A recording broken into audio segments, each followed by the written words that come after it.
So we're here back at E3. I promise you a QA directly from the community. I got Raphael directly from the dev team. He is actually the director of Space Marine, and we got your questions live here at E3. I got my handy little list. Hopefully you made it. But let's start it off. You know, if you want to go through the first question, we'll start with our Facebook entries first, and then we'll jump into our forum posters. For sure. So we've got a question here from Nicholas Garcia. Thanks for your question, Nicholas. So, will the bolter rounds finally do what they're supposed to do and explode? I guarantee you, if you haven't seen any of the footage of Space Marine, go out there and check it out. If you're at E3, come and play the game. Our bolter rounds absolutely do what they're supposed to do. When they hit guys, you see that crazy explosion happening. You know, it's just like extremely visceral, violent. Like the amount of sort of blood and gore in the game is off the charts. So yeah, there's certainly, we're not pulling any punches in terms of the devastation from the weaponry, and you can expect the bolter is going to be really true to what you expect from the IP. Yeah, and on that, we just released the Chaos Enemies trailer for E3. It's got a lot of heads exploding, body parts vaporizing. Yeah. You got to see it. Yeah, it's not for kids. That's for sure. Oh yeah. Okay, yeah, next from Adam Sorbello. Thanks for your question, Adam. So question, possibility of Dark Angels maybe. So, you know, we've been pretty clear when we've talked about Space Marine with the campaign that it's all about, you know, you play Captain Titus of the Ultramarines, you're you know, from the quintessential kind of Space Marine chapter, and so that's really the story that we're telling. You know, you've probably seen some of the announcements we've recently made about pre-order incentives and things with some of the other, out there. For sure. So some of the other Space Marine chapters and things are represented there, and then later on in the month, I think we'll be talking a little bit more about some of that stuff. So yeah, definitely. Yeah, so lots of possibilities there. Yeah, make sure to get your pre-order at thq.com. Absolutely. You get Darksiders and you get the Power Sword for PC. So check it out. So pre-order the game for sure.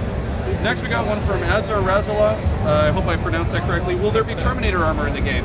You know, we've got a lot of stuff in Space Marine, a lot of stuff you've seen, a lot of stuff you haven't seen. I don't want to give everything away, but you know, there's a lot of different types of armor in the game that you'll be able to know more about as we move forward. So we're gonna probably just leave it at that. Yeah, it's pretty good. Next from Gage Edwards, will there be vehicles or jump packs, and will the Inquisition play any role in this game? It's like 3 questions in one. I wanted to be fair. I think he actually posted like 9. Yeah, but, yeah. You know. So you can expect to see some of the like iconic 40K vehicles in the game. Jump packs, absolutely. Playable jump pack gameplay is awesome. really cool. Awesome. We showed some of that recently at our pre-E3 event in Santa Monica, so hopefully we'll be able to show you that stuff pretty soon. And then the Inquisition, you know, we've talked about the story of Space Marine, that there is a darker mystery going on in our Forge World Pariah setting. Pretty soon after you arrive to deal with the Orc threat, you start getting involved with a deeper conspiracy that involves the Inquisition, so you can absolutely, you know, be sure that they're involved with what's going on the planet, and that's a big part of the story of the game. John Hall asks, what company does Captain Titus command in the Ultramarines chapter, and will there be a drop pod scene? You know, we've had a lot of questions on the forums about this, also on Facebook. I just want to know, does Space Marines tie into any story, you know, currently in the Warhammer 40K universe? Yeah. Is it unique? You know, Space Marine is entirely unique. The story and all the characters were created specifically for our game.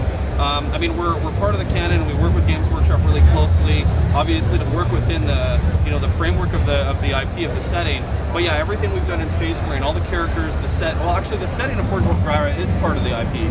But Captain Titus and all the major characters in the story are new creations for Space Marine, and you know, we're hopeful that they'll get integrated into the IP later on. William McKenzie asked, what is the Chaos Legion attacking the Forge World, and why did you pick that specific Legion? You know, we've got Chaos Undivided, which is kind of like a combination of a bunch of different guys, and you know, we didn't focus too much on the specific Chaos Legions we've got. What we did was we picked you know, the types of enemies that we thought would make the most interesting gameplay experience for the player, and so that's why you see like Bloodletters in there, you see you know, the Psyker, you see the Renegades, you see Chaos Space Marines of all kinds of different types. You know, so and stuff that we haven't even shown you yet. So yeah, plus a sneak peek of the chapter packs that you get from pre-ordering as well. You've seen a couple of those chapters as well. Absolutely. So Daniel Cook asks, what will the release date be the same worldwide? That's a good question. You know, we don't really have control necessarily of exactly the dates that all the games come out. It's kind of like every territory has the sort of the day that their games always come out on. So they should all be within the same window, roughly speaking. But whether it's a Tuesday or a Wednesday, I don't really know exactly what that is. So it's September 6th for US, and most likely other territories will be following that date or, you know, within that week. So I mean, we're trying to get everyone in Space Marine as soon as we can when it launches. So. Absolutely.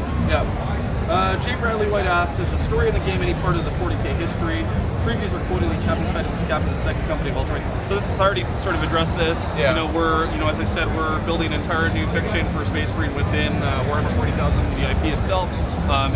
So then you're going to get to experience a fresh story that feels right at home with all the other kind of epic stories that you've become accustomed to in Warhammer 40,000. Yeah, now jump into a lot of the forum questions. So the questions that we went through so far, we covered our Facebook bases. I know there was a lot of multiplayer questions. Unfortunately, we're not getting into details around multiplayer at E3, but stay tuned. We got a lot of multiplayer stuff coming. We don't want to leave you guys out in the dry, so stay tuned. But let's jump into our forum questions. A lot of these dive straight into the game and kind of story, so let's jump right into that. For sure. So we've got a question from Brennan here. When you were looking at the story for the game, did you go through a lot of different options before landing on the Forge World one? We did. We talked a lot about different settings for Space Marine, and ultimately we chose the Forge World because we felt like it was going to give us the best opportunity that we could have for delivering the kind of epic blockbuster experience that we wanted to deliver. And pretty early on we settled on some of the key elements, like the Titan was a big part of what's going on in the story, and it's such a fundamental part of Space Marine that it really almost needed to happen on the Forge World. And then within the Forge World, we knew that we'd have all the sort of rich variety of the types of settings that we wanted to put the players in. So it really just felt like kind of a no-brainer after a while. It just seemed like the perfect iconic setting for Warhammer 40,000. I've got a question here from O4Tuna109. One of the previous mentioned that the player could smash through an enemy's cover. If this is indeed the case, I was wondering just how much of the environments would be destructible. As much of the environments are destructible as makes sense for gameplay. Really, that's what it comes down to. So, there's pieces of cover and things in the environment as you're fighting that you can bust through. It's really all in service to the gameplay experience, not gratuitous destruction. Really kind of focused on how it makes the gameplay feel better. Yeah, secretly, I've been playing the game a lot in the office. Sorry you guys can't play it yet, but it's very satisfying. You're gonna love it. Excuse me. Mr. Peanut asks, are Titus's companions the only other Space Marines we will have interactions with? Really the core story of Space Marine really does revolve around the interplay between Captain Titus and his trusted, Ultramarines, Sergeant Sidonis and the rookie Leandros. And really, a lot of what we're doing in the storytelling in Space Marine does have to do with that sort of the interplay between those characters and kind of the different points of view between Captain Titus and these. So we have a question from Imperial Dane here. How will the environments be? Static and lifeless, or more dynamic with things going on in the background and things falling off and exploding in the heat of battle? Well, if you've seen any of Space Marine footage, you know that we're giving you like crazy, devastating weaponry, and surrounding with tons of enemies. And you can imagine as you're firing all over the place and using all this crazy weaponry, there's going to be lots of destruction in the environment that comes from that. You're going to see lots of dynamic elements in the environment. We have these huge, epic, environments that are inspired by that, very specific Gothic aesthetic that Warhammer 40,000 has. So you can expect to see, big banners and moving machines and things like that, kind of filling the life, and then obviously all the background ambient activity that you would expect on a planet that's just been invaded by like a million orcs. So yeah, the world is not a lifeless husk. There's a lot of stuff going on there.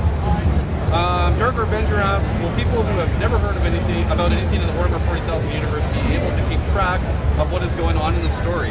That's a great question, and it's something that we've paid a lot of attention to. So, in our focus with creating Space Marine has always been to create this action blockbuster experience within Warhammer 40,000 and bring it to a whole new audience of people to show them how really cool it is, but then always to stay true to the IP and show the fans, how much passion and love we have for this IP. Keep in mind, we've worked with Warhammer 40,000 for 7 or 8 years now with the Dawn War series. So we've got a great collaboration with Games Workshop. We've been working with them for a really long time. There's a really good relationship of trust there, which is a big part of the reason why we're able to make Space Marine, really.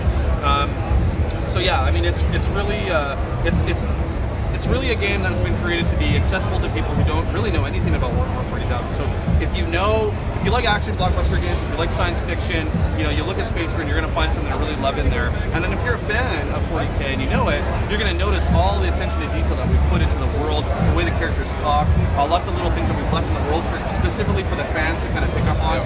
So it's really, we've tried to find that balance, and so far the feedback that we've had has been really successful. So the last question is from Kabamaru. Will we be able to participate in a Titan battle? Well, I don't want to give anything away, but you can be sure we wouldn't put a giant Titan in the game without letting you do something with it. So true. Kind of draw your own conclusions there. Yeah, we'll let you go from there. Hey, but thanks for joining us here at E3. We'll get back with you more questions further down the line. Make sure to keep them coming to the forums. Actually, Raphael's going to be joining us on the forums. So keep your questions coming. Hit me up, THQ Sledgehammer, and we'll get it going. Stay tuned for more coverage at E3, and we thanks for joining us.